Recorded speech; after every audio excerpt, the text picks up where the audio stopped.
Сіздермен бірге дұрыс тарих арнасы. Бүгінгі видеоның соңында өзбектер неліктен Бұхар, Хиуа, Қоқан болып үшке бөлінгендігі жайлы айтатын боламын. Егер сіздер видео отырып YouTube'тан жоғары табыс табуды қаласаңыздар, мен төменде қалдырған сілтемеге өтіп толық ақпарат біле аласыздар. Әуелі Өзбекстан аумағындағы ежелгі саяси жағдайларды қысқаша айта кетер болсам, бұл аумақ бұрынғы заманда ежелгі көшпенді қазақ тайпалары құраған сақтар мен Парсы империясының шектесетін жері болып, екі тараптың шекарасы Сырдария өзені бойымен есептелді, ал Өзбекстан аумағы парсылардың қол астына өтті. Ирандық Ахеменид әулеті бұл аумақты біздің заманымыздан бұрын 329 жылға дейін басқарды. Кейін Александр Македонский бастаған гректер басып кіріп, Өзбекстан аумағын басып алды. Өзбектердің арғатасы соғдылар жанкештілікпен қарсы тұрса да, көптеген қан төгіс нәтижесінде жеңіліп, гректердің билігін мойындауға мәжбүр болды. Гректердің Селевкидтер империясы мен Грек-Бактрия империясы Өзбекстан аумағын бөліп алып, Селевкидтер біздің заманымыздан бұрын 312 жылдан біздің заманымыздың 64 жылына дейін, ал Грек-Бактрия біздің заманымыздан бұрын 250 жылдан біздің заманымыздың 125 жылына дейін өмір сүрді. Көптеген ғасырлар бойы Өзбекстан аумағы парсылар, кейін келе гректердің қол астында болды. Бірақ біздің заманымыздан бұрын 2 ғасырда Ұлы Жібек жолы ашылып, шығыс пен батысты байланыстыра бастады. Әлбетте, кімде-кім бұл жолдарға иелік етсе, салықтан түсетін мол пайда мен сауда жолдарын басқаратын. Ұлы Жібек жолының кейін келе Өзбекстан аумағына жетіп, негізгі орталықтары ашылуы қазақтардың назарын аударды. Нәтижесінде Ташкент пен оған көрші сыр алқаптарына қаңлылар келді. Өзбекстан аумағына қаңлылардың келгені жайлы қауыншы мәдениетінен белгілі болды. Үйсіндерден құралған сақ-тоқарлар Грек-Бактрия мемлекетін жойып жіберіп, Самарқанд және өзге де бірқатар аумақтарды басып алды. Ұлы Жібек жолының ашылуы қазақ тайпаларының Өзбекстан аумағына басып кіріп, гректерді талқандауына негізгі себептердің бірі болды. Үйсіндер құрған Кушан империясы 30 жылдан 375 жылға дейін өмір сүрді. Аумағына Өзбекстанның бірқатар аумақтарын қаратқан Қаңлы мемлекеті біздің заманымыздың 5 ғасырына дейін өмір сүрді. Келесі кезекте Қазақстан аумағынан көшпенді ғұндар басып кіріп, 6 ғасырдың ортасына дейін Өзбекстан аумағындағы отырықшы саудагер соғды халқына өз билігін жүргізді. Ғұндардың билігін құлатқан Түркі хандығы да Қазақстан аумағынан басып кіріп, бұл аумақтарды 6 ғасырдың ортасынан 658 жылға дейін басқарды. Көшпенді түркілердің өзара тартысып әлсіреуі бұл аумақтарды өз уысына шығарып алуына алып келді, және арабтар келіп жетті. Арабтар Өзбекстан аумағын басып алып, халифат құрамына қосты. Арабтардың билігі әлсіреген тұста Ирандық Саманид империясы Өзбекстан аумағын өзіне қаратты. 10 ғасырдың соңында Саманидтердің әлсіреуіне байланысты бұл аумаққа қайтадан қазақтар көз салды. Қазақтардан құралған Қарахан мемлекеті парсыларды ығыстырып жіберді. Сондай-ақ түркмендер де назарын аударды. Нәтижесінде Өзбекстан аумағын Қазақстан аумағынан келген Қарахан мемлекеті мен түркмендер әулеті құраған Газнавидтер империясы бөліп алды. 11 ғасырда Қызылордадан шыққан түркмен селжұқтар күшейіп, Өзбекстан аумағын тұтастай өзіне қаратты. Олар 12 ғасырдың ортасына дейін билік жүргізді.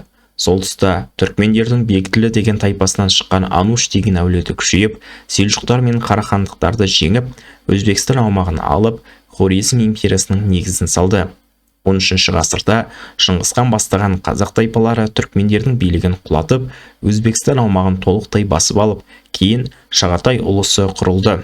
Қазақтар Шағатай ұлысында 1224 жылдан 1340 жылдарға дейін билік жүргізді.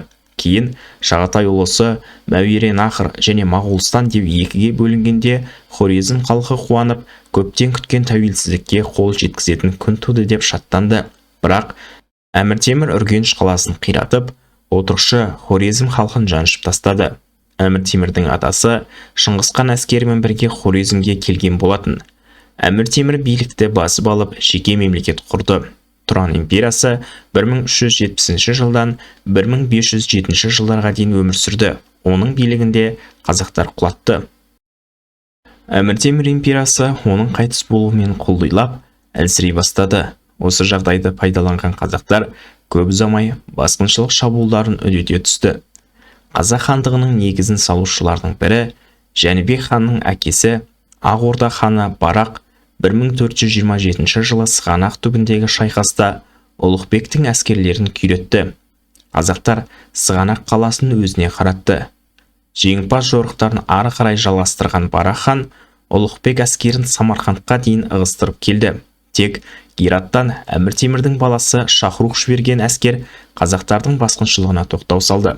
Барақ хан ноғайлардың қолынан қайтыс болған соң билікті Әбілхайыр басып алды. Әбілхайыр ханның басшылығымен қазақтар 1430 жылы Хорезмді уақытша басып алды. 1450 жылы тағда жойқын шапқыншылық ұйымдастырып, Бұхара, Самарқанд қалаларын тонап кетті. Сондай-ақ Әмір Темір мемлекетінің ішкісіне де қатты араласып отырды. Қазақтардың шапқыншылығы олардың әбден мазасын қашырды. Ақыры қазақ таласында екі әулет таққа таласты. Олар Жәнібек пен Керей және Әбілхайыр хан болатын. Екі тарапты да қолдаушы қазақтар жетіп жатты. 50 жылдай уақытқа созылған азамат соғысында ұрысқан ұрпақтары, яғни қазақ хандары Әбілхайыр ұрпақтарын қолдаушы қазақтарды түбегейлі жеңіліске ұшыратты. Әбілхайырдың немересі Шайбан хан бастапқыда ноғайларға қарсы бұл жақта билікті басып алмақшы болды. Бірақ ноғайлар оның етін түсініп қойды және қазақ хандығымен одақта болды. Қазақ хандары шебер дипломатикалық саясат жүргізіп, үлкен орда, Моғол, Ноғай, Сібір хандықтарын шайбаниттерге қарсы қойды. Өздері жеңіліп жатқаны аз болғандай, енді көрші хандықтардың да оларға қарсы жүз бұруы Әбілхайыр ұрпақтарының зәресін ұшырды. Оның үстіне өз қолдаушылары қазақ хандығына жаппай көшіп кетіп жатты. Бұлай жалғаса берсе, бәрінен айырылатындығын түсінген Шайбан хан Өзбекстан аумағын басып алу керек деп шешім қабылдады. Шайбан ханмен бірге Найман, Қарлұқ, Қаңлы, Қыпшақ, Маңғыт, Арғын, Үйсін және басқа да тайпалардан құралған 150 мың қазақ жорыққа шықты. Шайбанға ерген қазақтар әйелдері мен бала шағасын және оларды қорғайтын біраз әскерді Түркістанға қалдырып, еркектері Науереннахрға басып кірді. Әмір Темір мемлекеті өздеріне Шайбанның келе жатқандығын естіп, соғысқа қамдана бастады. Әмір Темір ұрпағы Бабыр биліктегі туыстарын сәтсіз түрде көшпенділерді тоқтатайық деп шақырумен болды. Самарқанд халқы көшпенділерге жерімізді бермейміз деп қазақтарға қарсы ерлікпен қаланы қорғады. Шайбан хан оларды жайына қалдырып, аттың басын Шахрисабз бен Қаршыға бұрып, екеуін де алып қойды. Артынша Бұхараға барып 3 күн қоршаудан соң Бұхараны алды. Бұл жағдай Самарқанд халқының үрейін ұшырды. Олар мазасыз соғыс-тұмар көшпенділер тағы шабуылдап, жерімізді тартып алуда өліспей беріспейміз деп бар күшімен қорғанатын болып дайындалды.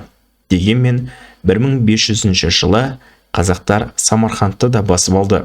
Шайбан ханға ерген қазақтар аз ғана жылдар ішінде Түркістан қаласын, Тәжікстан, Өзбекстан, Ауғанстанның кейбір бөлігін, Хорасанды басып алып, Әмір Темір мемлекетін құлатып, Бұхар хандығының негізін салды. Қазақстан аумағынан басып кірген Шайбан ханның мұрагерлері шайбаниттер Бұхар хандығын 1500 жылдан 1601 жылға дейін басқарды. Бұхар хандығындағы шайбаниттердің билігін қазақ Тәуекел хан құлатты. Тәуекел хан Бұхар әскерін күйретіп, Ташкент, Самарқанд, Ферғана секілді көптеген маңызды аумақтарды тартып алды. Яғни Өзбекстан аумағындағы қазақтардың патшалығын қазақтар құлатқан болатын. Одан кейін жат жерлік Астраханнан келген Аштарханиттер деген әулет Бұхар хандығын 1601 жылдан 1785 жылдарға дейін басқарды. Астраханда қазақтар көп болғандықтан, олардың қазақ болғаны жайында да көзқарас бар. Аштарханиттердің билігі құлағанда таққа батыс Қазақстаннан келген маңғыттар отырды.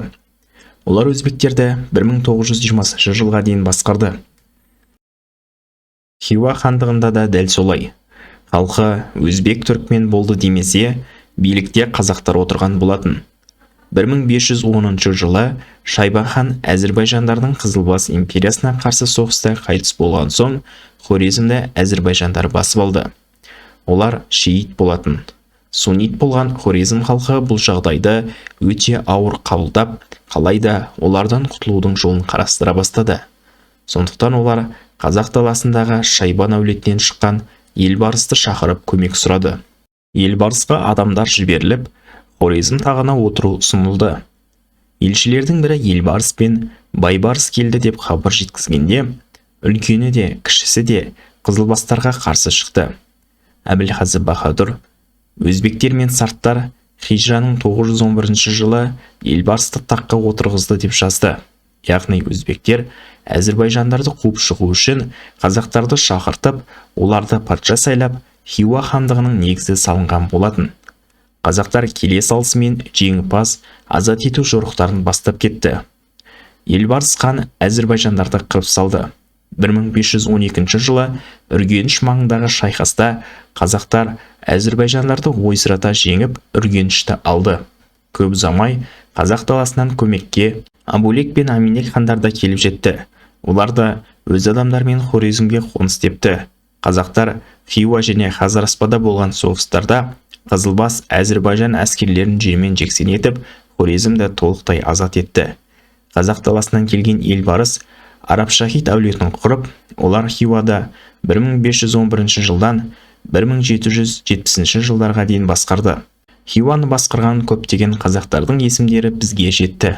Олардың арасында Шах Гази, Әбілғазы, Шерғазы, Қарабай, Тәуке, Мамай, кіші Жүзхан Әбілқайырдың немересі Нұралы секілді адамдар болды. Одан кейін билікті Қоңыраттар алды. Қоңыраттар хорезмге Шыңғыс ханмен бірге, кейіннен Шайбан ханмен бірге еріп келген болатын. Қоңыраттар Хиуаны 1770 жылдан 1920 жылға дейін басқарды. Қоқан хандығы.